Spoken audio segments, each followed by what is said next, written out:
Olá, meu querido, minha querida, que prazer estar com você, compartilhando um pouco daquilo que Deus tem falado comigo durante esses períodos de pandemia, e eu realmente estou com muita saudade de cada um de vocês aí da Aliança Bíblica de Bento Gonçalves. Me sinto muito privilegiado de poder compartilhar aqui da minha casa.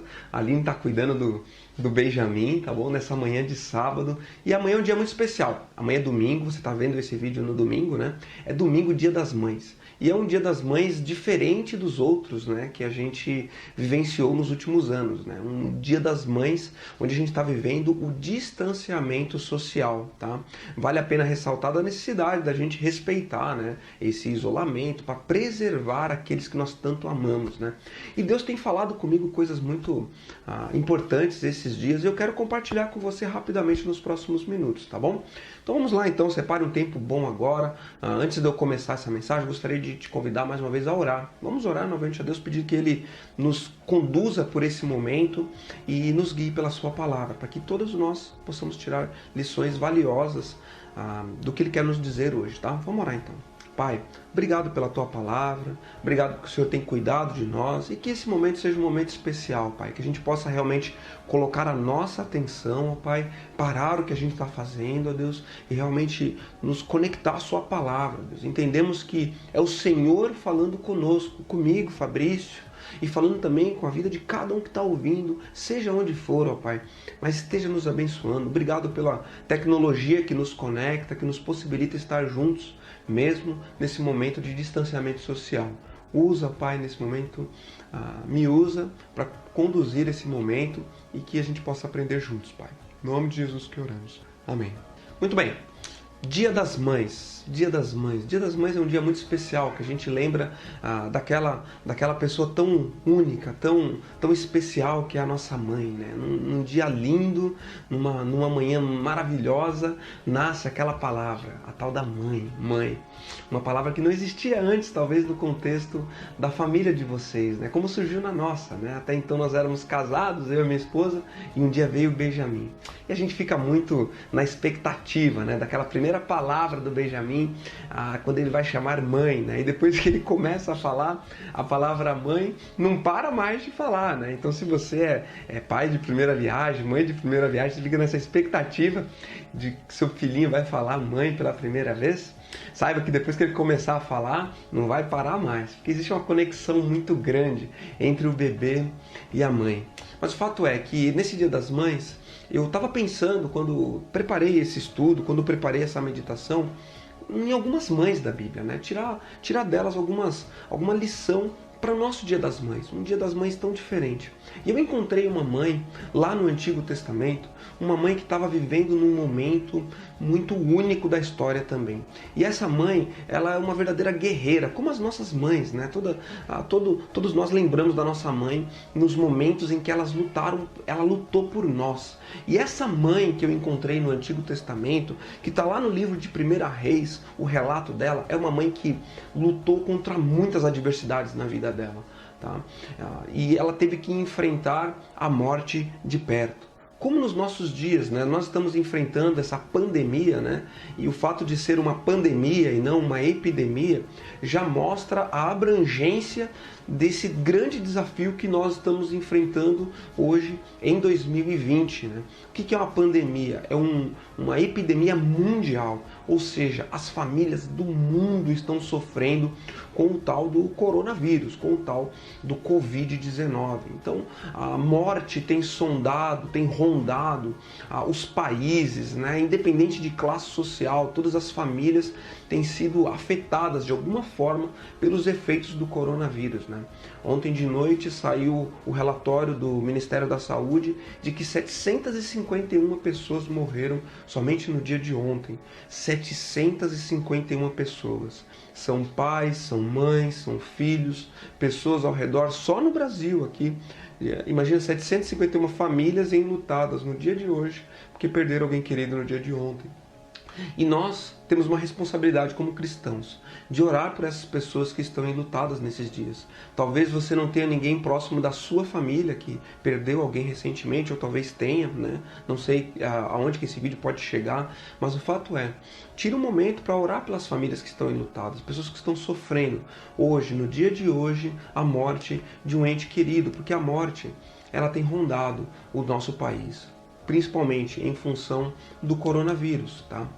Mas eu quero abrir a Bíblia lá no livro de 1 Reis, capítulo 17, do 7 ao 15. Eu vou ler um texto de uma mulher que ela também estava numa situação parecida com a nossa. Ela também estava vivendo num contexto em que a morte estava rondando ela e a família dela e o país dela e o local onde ela vivia. E essa mulher que tinha o filhinho dela era uma mãe.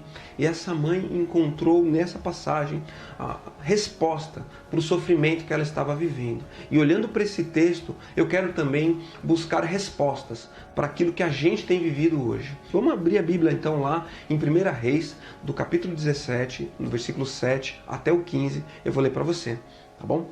Aqui, ó. A minha Bíblia estava aberta, já preparada.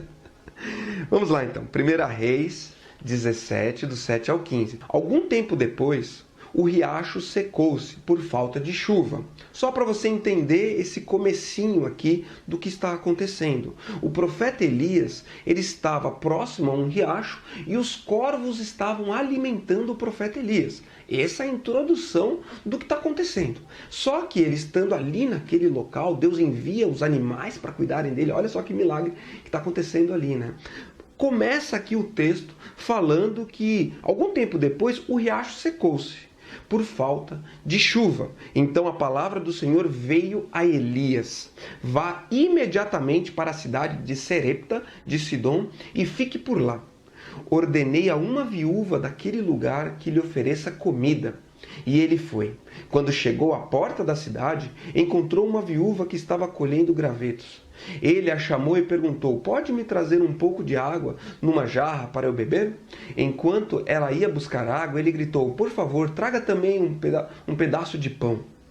Mas ela respondeu: juro pelo nome do Senhor, o teu Deus, que não tenho nenhum pedaço de pão, só um punhado de farinha num jarro e um pouco de azeite numa botija. Estou colhendo uns 2 gravetos para levar para casa e preparar uma refeição para mim e para o meu filho, para que o comamos e depois morramos. Elias, porém, lhe disse: não tenha medo. Vá para casa e faça o que disse. Mas primeiro, faça um pequeno bolo com o que você tem e traga para mim. Depois faça algo para você e para o seu filho. Pois assim diz o Senhor, o Deus de Israel: a farinha na vasilha não se acabará, e o azeite na botija não se secará, até o dia em que o Senhor fizer chover sobre a terra. Ela foi e fez conforme Elias lhe dissera. E aconteceu que a comida durou muito tempo para Elias e para a mulher e sua família, pois a farinha na vasilha não se acabou e o azeite na botija não se secou, conforme a palavra do Senhor proferida por Elias. Olha que história maravilhosa, que história surpreendente. Um contexto de muita adversidade se estabeleceu naquela região. E sabe que só para você entender um pouco aqui da história, assim, do contexto que estava vivendo, né? Essa cidade, Serepta de Sidom, não fazia parte do território de Israel, fazia parte do território circunvizinho ali, da cidade ao redor de Israel. Ou seja, o profeta Elias, Deus manda ele ir para uma cidade que não necessariamente era uma cidade do povo de Israel, falar com uma mulher viúva. Olha, e aquele contexto de fome, aquele contexto de seca que se estabeleceu, não chovia, né? Fazia algum tempo que não chovia, e isso trouxe para aquela região 2 coisas: fome e, consequentemente, doenças. Aquela cidade, ela foi muito afetada. As pessoas não tinham recursos financeiros, não tinham recursos de semente, não tinham como subsistir diante da seca, né? Naquele contexto social era um contexto muito mais arcaico do que hoje nós temos a nossa sociedade. E as pessoas se viam muito vulneráveis. E depois da onda de fome, veio também a onda de doença sobre aquela cidade.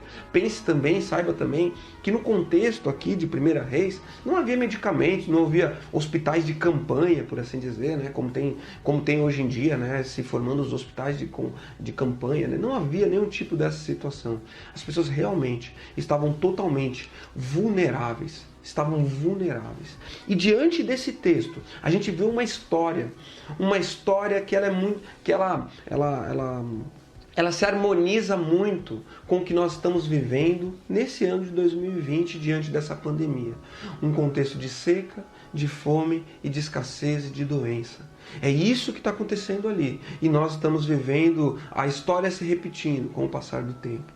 E é muito bacana ver que Deus coloca essa poderosa ilustração na Bíblia, para que a gente, ao ler essa passagem, possamos conectar automaticamente com aquilo que a gente está vivendo hoje. E olhando para essa passagem bíblica, a gente começa a entender que nós temos um Deus muito maior do que qualquer pandemia, muito maior do que qualquer vírus, e que Ele é por nós, assim como Ele foi pelo profeta Elias, e foi com essa mulher também. E o núcleo do que eu cheguei à conclusão ao ler essa passagem. E se você esquecer tudo que eu falar aqui hoje, fique somente com isso na sua mente, somente com esse conceito, que é o principal, que é o seguinte: crescer em fé no Deus capaz de transformar a morte em vida. Eu vou falar hoje de fé. Fé no Deus que é capaz de transformar a morte em vida. Se a morte está rondando os nossos lares, muitas vezes até que a gente imagina que está distante também, mas essa morte ela pode se aproximar de nós. Mas nós servimos um Deus capaz de mudar esse jogo, mudar a morte em vida. E é importante entendermos da necessidade de fortalecer a nossa fé nesse Deus, que tudo pode. E olhando para esse texto, eu quero tirar 4 lições. 4 lições de fé que aconteceu aqui nesse texto, para fortalecer a nossa fé diante dessa pandemia. A fé na palavra de Deus transformou incertezas em certezas. A fome em fartura transformou a morte em vida. Primeiro ponto que eu quero levantar diante desse texto é o seguinte: para Deus, o impossível não existe. Estabeleceu-se aqui nesse texto uma situação muito fora do normal, né? Uma mulher cujos recursos, eu tenho até aqui uma botija, aqui, uma garrafa. Dentro dessa garrafa eu tenho um líquido que simboliza os recursos. Essa mulher, ela vivia a escassez dos recursos. E diante dela, ela não sabia o que fazer diante dessa escassez de recursos. E as estratégias que ela traçou na mente dela eram ineficazes para manter a família dela, ela e o filhinho dela. Essa mãe que se viu vulnerável diante dessa situação. Só que Deus, Ele não se limita às estratégias humana. Deus, é muito interessante vê-lo através do milagre da multiplicação dos pães lá no Novo Testamento. Deus encarnado na pessoa de Jesus, Ele pega aquele cesto com aqueles pães e peixes, poucos recursos, e multiplica por uma quantidade muito grande de pessoas. E Ele distribui aos discípulos e fala: alimenta esse povo, distribui para o povo esses recursos. E os discípulos começam a distribuir os pães, e dá pão para um, peixe para outro, peixe para outro. E aquelas pessoas estão comendo aquele peixe, e falam assim: nossa, que peixinho gostoso. E quando vem aquela grande multidão se alimentou com apenas poucos recursos que havia no começo. Como que isso pode? Deus fez surgir peixes e pães multiplicando os recursos. As pessoas estavam se alimentando de peixes que nunca tinham nadado, se alimentando de pão, de um trigo que não tinha sido plantado, que tinha sido fruto do milagre de Deus. Deus usa, nesse contexto da história de 1 Reis, com o profeta Elias, uma viúva, estrangeira, pobre e morrendo de fome. Todas as características desfavoráveis de alguém que pudesse ter condições de sustentar o profeta.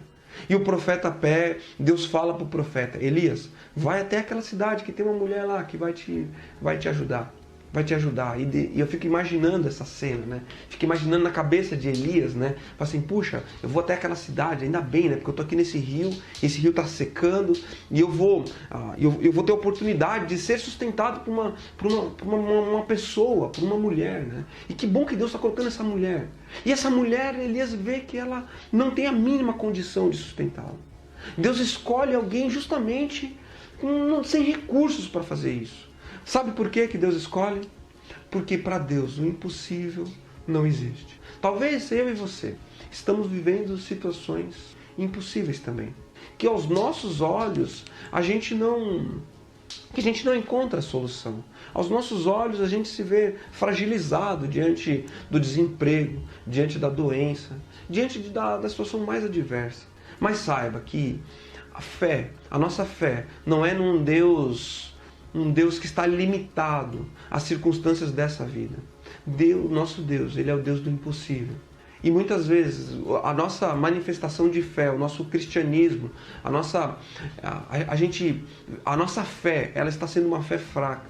Uma fé não no sentido do poder da fé, mas uma fé que a gente não está entendendo da dimensão de quem Deus é. E Deus nesse texto mostra a dimensão daquilo que Ele é capaz de fazer e fez na vida daquela pessoa, e fala muito mais por nós. E sendo Ele por nós, muitas vezes a gente tende a nos distanciar desse Deus que é todo poderoso, desse Deus do impossível. Sabe que a criança, o bebê, quando ele é engendrado no útero da mãe, ele está ali acolhido, ele está ali fechadinho dentro da barriga da mãe. Assim estava o Benjamin, estava talvez os seus filhos também, né? E quando ele nasce, ele está exposto, ele está vulnerável às intempéries, ao meio, à vida, ao mundo externo, né? E é muito interessante ver o bebê, quando ele sai do útero, ele começa a mexer os braços, né? Ele começa a mexer os braços, e ao mexer os braços, ele se assusta com os próprios braços. Aí qual que é a solução para o pai? O pai envolve aquele bebê novamente, faz um rolinho com ele. Eu fazia isso com o Benjamin, né? Você faz um rolinho com ele, porque ao enrolar ele novamente, ele se sente protegido, ele se sente seguro novamente e ele se acalma. Sabe que na nossa vida, às vezes, quando a gente enfrenta uma situação de adversidade, a gente é como esse bebê balançando os braços. A gente perde o controle, a gente se desespera. E sabe o que Deus faz conosco? Ele pega a gente e enrola os nossos braços. Talvez você está vivendo isso nesse momento de pandemia. Talvez você, mãe, você, pai, está vivendo essa situação tão adversa. E Deus está pegando a gente no colo, enrolando e falando: calma, meu filho, eu estou aqui com você. Eu estou aqui com você. Não tenha medo. Não tenha medo desse problema tão grande que sobreveio sobre você. Estou contigo, tá? Porque nós somos limitados. Nós somos limitados. Essa viúva, ela tinha os limites dela. Ela era uma pessoa limitada. Os recursos eram como eu tenho aqui na garrafa, ó. São recursos limitados, é o que cabe aqui dentro. Depois que passar isso, acabou. Depois que eu usar esse recurso, acabou. A gente vai morrer. Isso é limites para nós. Mas nós temos o Deus que não tem limites. Qual era o plano da viúva? A viúva, ela ia usar o recurso, depois ela ia pegar o filhinho dela e os dois iam morrer de fome. E diante de nós, a gente também tem planos que a gente estabelece diante das situações adversas, né? Lá na empresa onde eu trabalho, também está o choque da realidade é muito grande. Quase que metade dos funcionários da empresa foram demitidos. Graças a Deus ainda tive uma redução do meu salário, mas permanece o meu trabalho. E diante desse quadro, a gente estabelece alguns planos para nós. O que eu vou fazer, como eu posso fazer. Mas todos esses planos que a gente estabelece são planos limitados. São planos limitados. Porque a gente nem consegue prever ainda o que vai acontecer. Nós estamos olhando o problema do nosso ponto de vista. Mas o nosso Deus é o Deus do impossível. E essa história aqui da Bíblia, ela é uma história de esperança e de fé. De um Deus que não se limitou aos planos que as pessoas tinham. Tá? Segundo ponto que eu quero trazer para você. A fé em Deus espanta todo o medo. Espanta todo o medo. Elias fala para aquela mulher, né, para ela ir fazer ali, executar aquele plano que ela tinha, mas antes de fazer para o filho dela e para ela comer o pão, ela deveria primeiro fazer para ele. E olha, diante desse quadro, meu querido, aí gera o ponto-chave da fé, né? Gera-se nesse meio tempo o ponto da fé, né? Porque se Elias tivesse falado, se Deus tivesse falado para aquela mulher, né? Olha, vai lá, faz ali o pão para o seu filho e depois faz um para mim, né? Seria, não precisaria de fé. Era simplesmente executar um plano, olha só que beleza, né? Mas a mudança da ordem dos fatores colocou em xeque a fé daquela mulher. Colocou em xeque, tá? A dúvida no coração daquela mulher. Será que se eu fizer para esse cara aqui, para esse profeta, esse pão antes de fazer para mim, será que vai sobrar recurso? E aquela mulher teve que dar um passo de fé naquele momento. E a fé em Deus, ela espanta todo medo. Porque Elias fala aqui no versículo 13, ó. Elias, porém, lhe disse, não tenha medo. Não tenha medo, ele fala, não tenha medo. Eu quero te falar isso também. Não tenha medo, não tenha medo. Sabe que o medo, ele é uma ferramenta de proteção muitas vezes para nós. É importante você entender que o medo, na escala, na dosagem certa, faz bem para nós. Por exemplo, quando eu comecei a dirigir motos, eu gostei muito de ter uma moto, eu queria muito ter uma moto, eu comprei uma moto para minha vida. Eu começava a dirigir. No começo, eu tinha assim, bastante cautela ao dirigir a moto. Eu tinha cautela e eu tinha medo de cair. Só que o que acontece? Com o passar do tempo, eu comecei a ficar mais hábil na moto. E eu comecei a o quê? Perder o medo. E teve até uma vez que eu caí ali na frente do Iguatemi, ali quando tem aquela curvinha, eu resbalei ali naquela areiazinha e eu caí. E depois que eu caí, quando um motoqueiro cai, ele automaticamente fala uma frase, ele fala assim, toda pessoa que tem moto, ou ele já caiu ou ele vai cair. Ou seja, a pessoa aceita o fato de cair, é normal. Ou seja, a pessoa vai perdendo o medo. E ao me dar conta de que eu estava perdendo o meu medo, eu tive medo disso. Porque eu sabia que numa hora dessa eu poderia parar debaixo de um caminhão. E isso me deu medo. Então logo eu me desfiz da minha moto. Eu não quis mais a moto para a minha vida porque eu percebi que era algo que era muito perigoso para mim. Então uma dosagem de medo, ela é importante. Ela, na dosagem certa, ela faz bem para nós. O problema é quando a gente vai para o outro extremo. Quando o medo, ele acaba sendo um fator de nos congelar e a gente não dar mais passos, porque o medo nos paralisa. O medo nos paralisa. O medo, ele faz com que a gente fique somente na nossa zona de conforto. E para exercer uma fé em Deus é necessário confiança. E a confiança e a fé, sabe que muitas vezes ela está conectada até com essa dúvida. Puxa, eu vou dar esse passo de fé diante de Deus. E se essa mulher não tivesse dado um passo de fé, sabe o que teria acontecido com ela e com o filho dela? Essa mãe, essa viúva, o que teria acontecido com ela? Ela teria feito a sua última alimentação. E a partir daquele ponto ela não teria mais recursos. Foi necessário que ela desse um passo de fé. Mesmo com medo, ela olhasse para o medo dela e falasse assim, Deus é maior do que esse medo que eu estou sentindo. Deus é maior do que esse medo que eu estou sentindo. Então, eu te convido a ter a dosagem certa do medo na sua vida, tá? Não estou aqui dizendo que a gente tem que, eu não tenho medo desse coronavírus, eu vou ir com o peito aberto, assim, não vou usar máscara, não vou lavar minhas mãos, isso é bobagem, eu não tenho medo, eu tenho fé em Deus. Isso é uma fé louca, isso é uma fé sem sentido. Eu estou falando aqui de uma fé consciente no nosso Deus, de que Ele é por nós, independente do vírus. Fazer aquilo que cabe a nós e deixar aquilo que não cabe a nós para o nosso Deus. Porque Ele sim é poderoso para fazer um milagre muito maior na nossa vida. Ele conhece o final da história.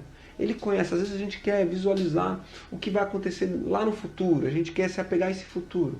Mas nós vivemos no presente. E viver no presente é viver com confiança. Em confiança naquele que conhece o futuro. Que Ele conhece os caminhos que vão acontecer no ano 2021, 2022, 2023. E confiar plenamente a Ele o nosso futuro. Terceiro ponto. Sem fé é impossível ver o milagre de Deus. Sem fé é impossível ver o milagre de Deus. Deus, ele é um Deus abençoador, ele não pode negar-se a si mesmo. Mas se a gente quiser tocar esse milagre de Deus, tocar, vivenciar na nossa vida experiências do cuidado de Deus, é necessário a fé. É necessário uma fé que invada o nosso coração. Como eu falei antes, aquela mulher, ela tinha o plano dela. Ela tinha o plano de pegar e usar os recursos que ela tinha. Usar aqueles recursos e depois aqueles recursos acabariam. Né? E uma fé inabalável em Deus é que, apesar das limitações físicas, a gente pode experimentar o sobrenatural. Né? Acho muito interessante que a gente está ensinando o Benjamin a dormir no quartinho dele. E quando ele dorme no quartinho dele, ele tem muito medo de noite, né? Na hora de dormir, né? E a gente apaga todas as luzes, fica totalmente no escuro, e a gente conta uma história para ele no escuro. E ele vai ouvindo a nossa voz. E eu fico imaginando que isso é uma forte ilustração para nós também. Porque nós muitas vezes estamos assim, num quarto escuro, sem saber quais são os próximos passos. E quando a gente está no quarto escuro, sem saber quais são os próximos passos, sabe o que nos resta? Somente escutar a voz do Pai. Somente escutar a voz do Pai. Que nem quando eu conto uma história para o Benjamin, quando eu falo: filho, eu estou aqui com você. Mesmo que você não me veja, mas eu estou aqui com você. Sinta-se seguro nas minhas mãos. Eu estou aqui com você, e Deus está falando isso para nós hoje. Eu estou aqui com você, meu filho, minha filha. E aquela mulher pegou os recursos que ela tinha, tudo que ela tinha, os recursos dela, o azeite, misturou junto com a farinha. E ela teve que dar um passo de fé diante de Deus. Ela pegou todos os recursos que ela tinha e despejou diante de Deus até o final. E agora? Naquele momento que ela fez isso, ela experimentou o milagre de Deus na vida dela.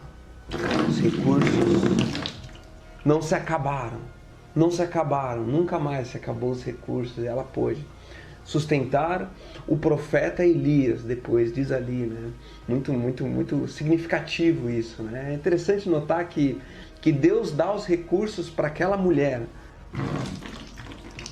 para que ela possa, a cada ciclo, manter tanto ela como o filho dela e também o profeta, para que ela possa também ser generosa cada vez mais com a vida de outras pessoas. E para isso Deus vai abençoando cada vez mais a vida dessa mulher e daqueles que estão ao redor dela. O que diz aqui no versículo 15, ó: ela foi e fez conforme Elias lhe dissera.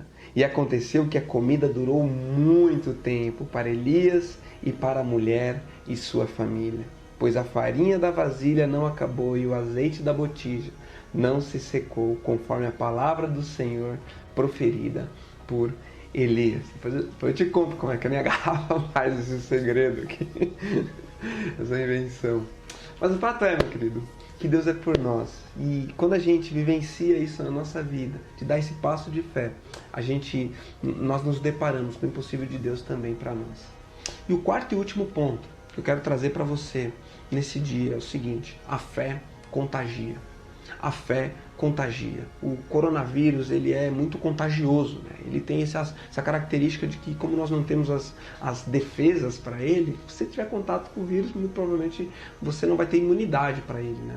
Mas é muito legal ver nesse texto de que aquela mulher estava vivendo numa situação de escassez tremenda e o profeta vai dentro da casa dela. E quando o profeta entra na casa dela, o profeta não passa a viver a escassez que ela estava vivendo. Não, a fartura começa a tocar na vida dessa família. E aquela fé, a fé na palavra de Deus contagiou. Aquela casa se transformou em uma casa de abundância. Uma casa de abundância. E meus queridos, sabe que nos nossos dias nós temos a possibilidade de contagiar as pessoas ao nosso redor com fé. Contagiar as pessoas com fé. Fé na palavra de Deus. Muitas pessoas estão carentes, muitas pessoas estão necessitadas de uma palavra de ânimo nesse dia, nesse momento. E cabe a nós que conhecemos a palavra de Deus, pegar a palavra de Deus e colocar em contato com a vida das pessoas. Porque o Espírito Santo de Deus é poderoso para tocar no coração da pessoa que está precisando de um alento nesse momento. Precisando de um alento. E nós temos total condição de ser esse canal de bênção na vida de outras pessoas que estão ao nosso redor. Como Elias foi à casa daquela mulher que estava sofrendo. E ele foi bênção ali dentro da casa dela. Foi bênção, levou esperança, levou fé. Levou abundância para a vida daquela família, sabe? Quando a gente lê esse texto, a gente corre um risco de pensar muito nesse jogo de dar e traz, esse jogo de troca com Deus. Então eu vou dar para receber, Fabrício. Aquela mulher, ela fez uma troca com Deus. Mas na verdade a Bíblia não trabalha com essa dinâmica. Ela não trabalha com a dinâmica de troca com Deus. Eu dou, eu recebo. Não, a Bíblia trabalha com a dinâmica das sementes que nos são dadas para que a gente possa semear mais. O semeador, ele sai a semear, ele espalha a semente deles pelo campo. Aquelas sementes frutificam. E ele colhe sim das sementes para ele se alimentar, mas o fruto da semeadura que ele fez é mais semente. Sabe para quê? Para que ele possa semear ainda mais. Então Deus nos abençoa para que a gente seja bênção na vida das pessoas ao nosso redor. A bênção que Deus nos dá, nos sustenta, nos cuida, não é só para nós internamente, mas que a gente tenha a oportunidade de ser bênção na vida de outras pessoas. Para que a gente pegue essa bênção de Deus e coloque em contato com a vida de outras pessoas. Porque a fé contagia. A fé contagia. Quando as pessoas olharem para nós com desespero, diante de vírus, diante de situação mais adversa, é muito importante que na nossa boca tenha uma palavra de esperança e de fé.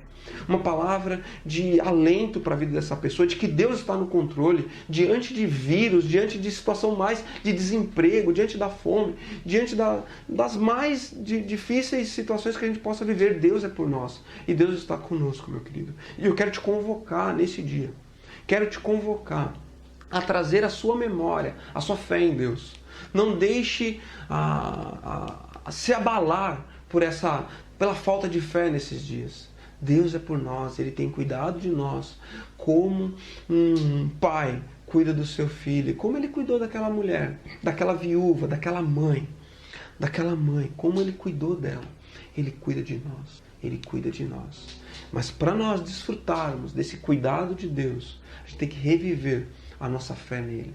Eu te convido se você tem deixado apagar a chama dessa fé em Deus, que tudo pode, que nessa manhã, nesse dia, dependendo se está vendo de tarde, de noite esse vídeo, você possa fazer uma oração junto comigo e buscar preencher o seu coração, alentar o seu coração na fé no Deus que tudo pode, que Ele vem de encontro às nossas necessidades. Vamos orar então? Feche os teus olhos, vamos orar a Deus, vamos falar com Ele. Pai, obrigado, nosso Deus, por esse tempo, obrigado por essa mensagem, Deus. Que o Senhor esteja cuidando, Pai, da minha vida, cuidando de tudo aquilo que está ouvindo também, Pai.